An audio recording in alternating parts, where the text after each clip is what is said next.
J'ai de la chance parce qu'à moins de 10 km de chez moi, là, en pleine période de confinement, j'ai cette jolie chute d'eau et je suis venu ici pour tester des filtres vidéo pour drone pour le Fimi X8 SE 2020. Donc on va voir dans quel cas ça peut être intéressant d'utiliser ce type de filtre. Je vais faire des prises de vue comparatives avec filtre, sans filtre. On va comparer tout ça et puis on essaiera de tirer des conclusions ou en tout cas mes conclusions. Allez, on y va. On va pas y aller tout de suite en fait. On va d'abord parler de l'objectif de cette vidéo, qui est de mettre au clair un sujet parfois mal compris pour répondre aux questions suivantes. Qu'est-ce qu'un filtre ND? À quoi ça sert? Faut-il forcément en utiliser un? Sur un drone avec une caméra stabilisée, comment est-ce que ça se passe en pratique? Quels sont finalement les avantages à utiliser un filtre ND? Y a-t-il des inconvénients à utiliser un filtre ND? J'illustrerai ces points avec un Fimi X8 SE 2020. Alors un petit disclaimer, il s'agit de mon expérience personnelle, je vous présente ma façon de voir les choses. Bien sûr, il y a une partie technique, et cette partie est objective, mais pour le reste, c'est une histoire de goût. Donc encore une fois, il n'y a pas de vérité absolue. Si vous avez des conseils ou une expérience différente de la mienne, n'hésitez pas à le dire dans les commentaires. En parlant d'expérience personnelle, pour tout vous dire, au début j'étais sceptique au sujet des filtres ND sur ce drone. C'est vrai que sans filtre, le Fimi fait de très belles vidéos. Alors pourquoi s'embêter à mettre des filtres en plus? Mais j'aime apprendre, j'aime beaucoup tester, donc j'ai comparé. Et c'est un peu cette démarche qui m'a amené à faire cette vidéo. Pour en revenir à mon expérience, au début, je n'ai pas vraiment vu de différence. Mais maintenant que je comprends mieux comment ça fonctionne, ce n'est pas étonnant. Je filmais des paysages de loin, on y reviendra plus tard. Donc si le sujet vous intéresse, j'espère que vous apprendrez des choses. À la fin de cette vidéo, vous pourrez vous tester. Vous verrez si vous pouvez distinguer un plan avec filtre ND d'un plan sans filtre. Qu'est-ce qu'un filtre ND? C'est un filtre qui se fixe sur l'objectif de la caméra. ND, c'est pour Neutral Density. George McFly, I'm your density. En français, c'est un filtre à densité neutre. Neutre car il n'altère pas l'image. Densité car il n'affecte que la densité, c'est-à-dire que la quantité de lumière qui arrive au capteur. Dit autrement, un filtre ND permet de faire rentrer moins de lumière dans une caméra sans rien modifier d'autre. C'est donc comme une paire de lunettes de soleil pour caméra. Les filtres ND peuvent être plus ou moins forts. Un filtre ND2 divise la quantité de lumière par 2, soit un stop. Un filtre ND4 divise la quantité de lumière par 4, soit 2 stops. Un filtre ND8 divise la quantité de lumière par 8, soit 3 stops. Et ainsi de suite. Il existe des filtres ND fixes, ND2, ND4, etc. Et aussi des filtres ND variables qui permettent de régler l'atténuation de la lumière. J'en ai un là.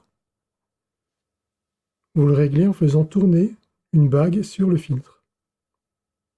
Tout simplement. Alors ça sert à quoi un filtre ND? Bon, d'abord, il me semble nécessaire de faire un petit rappel sur le triangle d'exposition. Pour exposer correctement une photo ou une vidéo d'ailleurs en passant, c'est une suite de photos, on peut jouer sur 3 paramètres qu'on représente sur un schéma qui s'appelle le triangle d'exposition. Premier paramètre, les ISO. Plus les ISO sont élevés, plus le capteur est sensible à la lumière. Second paramètre, l'ouverture du diaphragme. Plus on ouvre le diaphragme, plus la caméra sera sensible à la lumière. Troisième paramètre, la durée d'exposition. Plus on expose longtemps, plus la caméra sera sensible à la lumière. Quelle est l'influence de ces 3 paramètres hormis la sensibilité à la lumière? Les ISO. Monter dans les ISO permet de filmer en conditions peu lumineuses. Mais attention, avec une caméra numérique, le capteur a une sensibilité optimale, souvent ISO 100. S'il n'y a pas suffisamment de lumière et qu'on monte dans les ISO, le signal est boosté de manière numérique. Ça ajoute du bruit, du grain, ce qui dégrade l'image. C'est la raison pour laquelle si on veut un bon résultat, on essaye de rester sur les valeurs les plus basses possibles. L'ouverture du diaphragme. Outre le fait de faire rentrer plus ou moins de lumière, l'ouverture du diaphragme conditionne la profondeur de champ. Plus on ouvre grand et plus la profondeur de champ se réduit.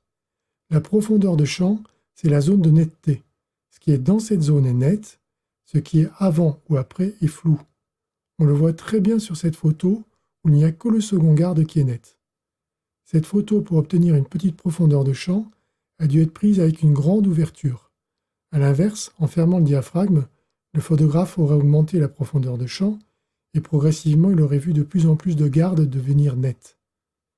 La durée d'exposition.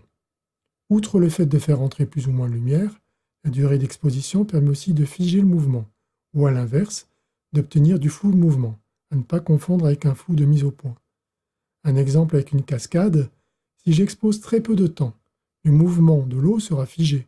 À l'inverse, si j'expose longtemps, le mouvement de l'eau deviendra flou, ça fera un peu comme une cascade de glace. À ce sujet, nos yeux ont ce qu'on appelle de la persistance rétinienne. La persistance rétinienne, c'est le phénomène qui fait que la rétine de l'œil continue à percevoir une image, même si elle n'est plus là en quelque sorte, pendant 1/25e de seconde. 1/25e de seconde, ça fait du 25 fps. Ça ne vous dit rien, 25 fps? 24, 25, 30 fps? Ce sont les fréquences courantes au cinéma ou à la télé. Ce n'est pas par hasard, on va en reparler tout de suite. Maintenant, on va parler du filtre ND en vidéo. En vidéo, quand il y a trop de lumière, un filtre ND sert à conserver un joli flou de mouvement.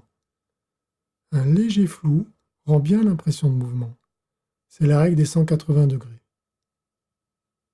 Quand la caméra ne dispose pas de réglage d'ouverture, le filtre ND est indispensable pour qu'en conditions lumineuses, on puisse respecter cette règle.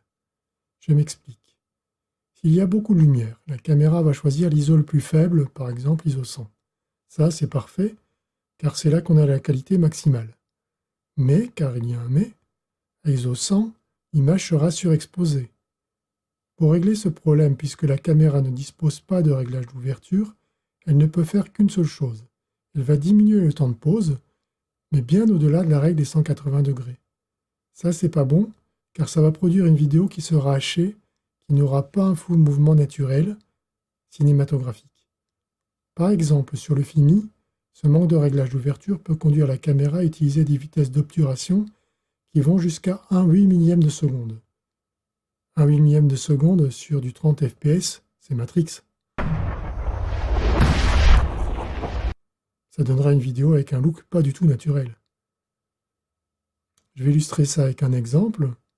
Par une belle journée ensoleillée, le capteur reçoit beaucoup de lumière. Il se met donc à ISO 100. On a vu que c'était parfait. On filme en, disons, 30 fps. Vous vous rappelez la persistance rétinienne?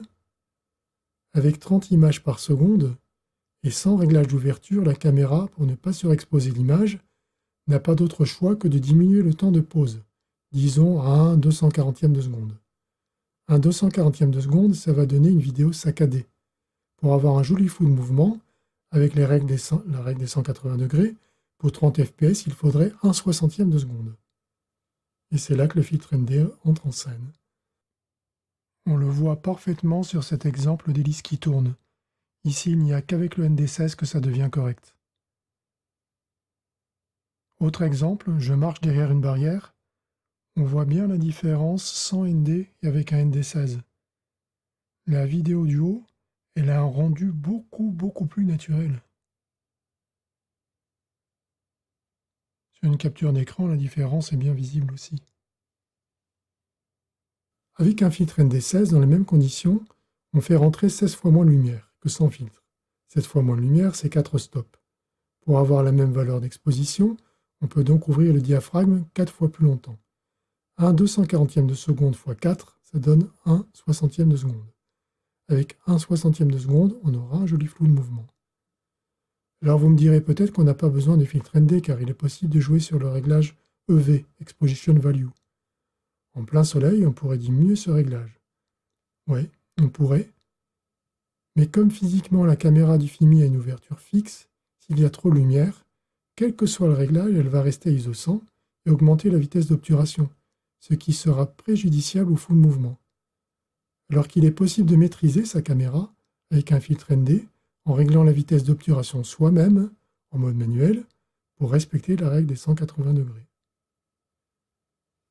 L'usage du filtre ND en photo est assez différent. En fait, en photo, un filtre ND, ça sert à allonger la durée d'exposition. On s'en sert peu avec les drones car en général, on veut une photo nette. En effet, avec un drone, même si le sujet ne bouge pas du tout, le drone, il bouge toujours un peu. Donc avec un filtre ND, on va introduire du flou. C'est pas du tout ce qu'on veut obtenir pour une photo nette.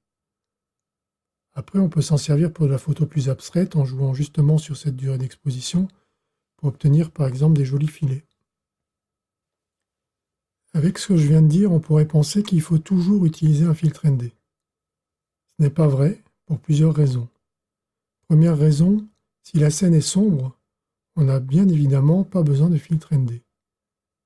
Deuxième raison, si la scène est lumineuse, mais qu'il y a peu de mouvement, on n'a pas besoin d'un joli flou de mouvement puisqu'il n'y en a pas. Par exemple, pour un drone, sur une scène de paysage statique, filmée de loin, un filtre ND n'est pas nécessaire. Là, vous comprenez pourquoi, en introduction, je disais tout à l'heure qu'au début, je n'avais pas vu de différence en utilisant un filtre ND, car je filmais du paysage de loin. Par contre, avec beaucoup de lumière, si on filme un cycliste par exemple, ou si on vole en rase-motte, un filtre ND pourra être bénéfique. Par exemple, sur ces plans en rase-motte, la différence est quand même assez visible. Sans filtre, on a un mauvais rendu du mouvement. Sans filtre avec une vitesse de 1/64e de seconde, c'est complètement brûlé. Avec un ND8 à la même vitesse, ça devient correct. Mais on va voir maintenant qu'il y a 3 autres raisons d'utiliser un filtre ND. Limiter le rolling shutter, le jello et les réflexions et ombres sur les hélices. À proprement parler, le rolling shutter est une technologie.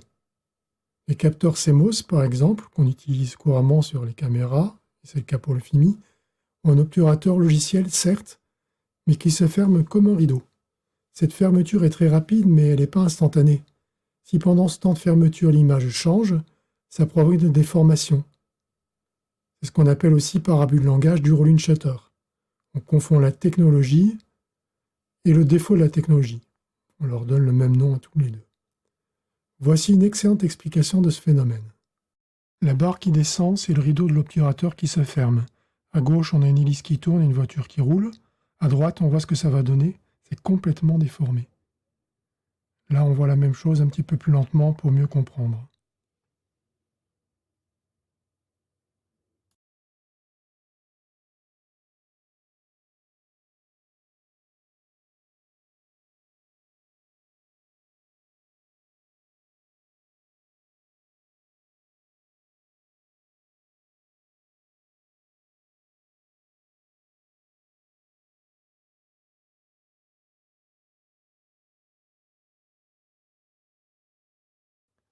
Les hélices du drone, dans la réalité, elles sont droites, mais là, avec le rolling shutter, elles sont complètement courbes.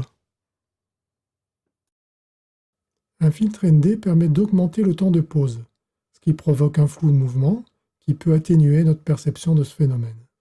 Il y a du jello quand la caméra vibre.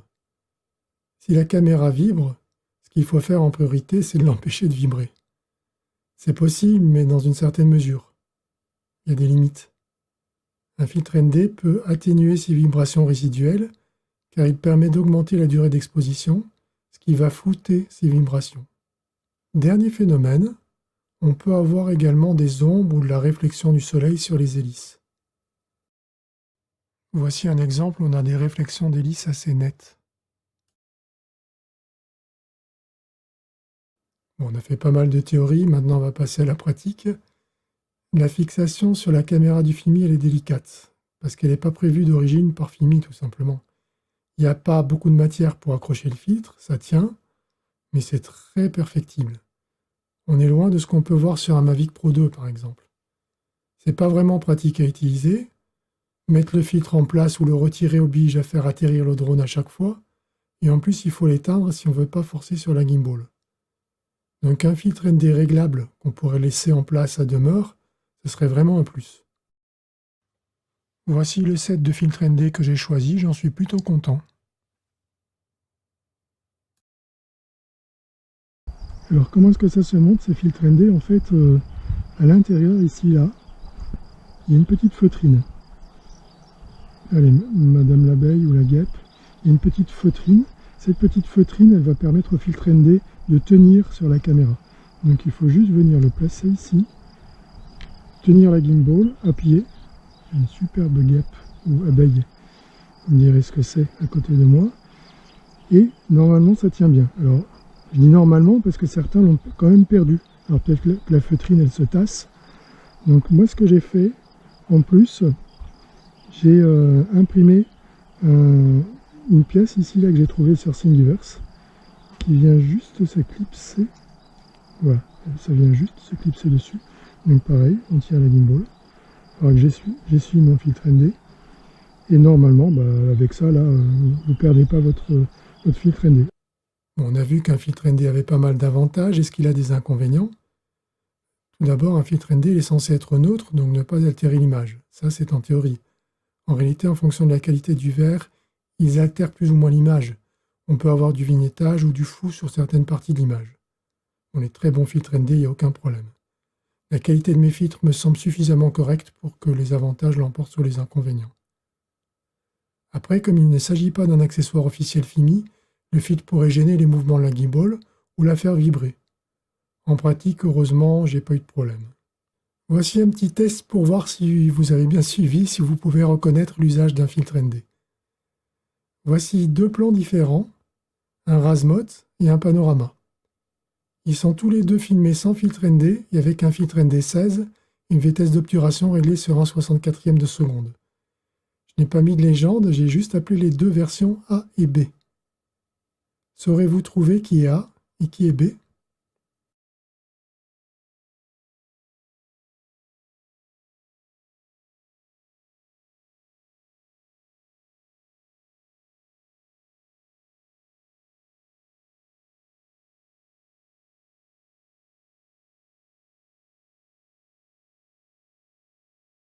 Pour conclure, je pense que dès qu'il y a suffisamment de lumière, c'est-à-dire dès que l'on peut assumer que l'ISO minimum, donc la qualité maximale, est utilisée, ISO 100 sur le FIMI, voler systématiquement avec des filtres ND peut être intéressant.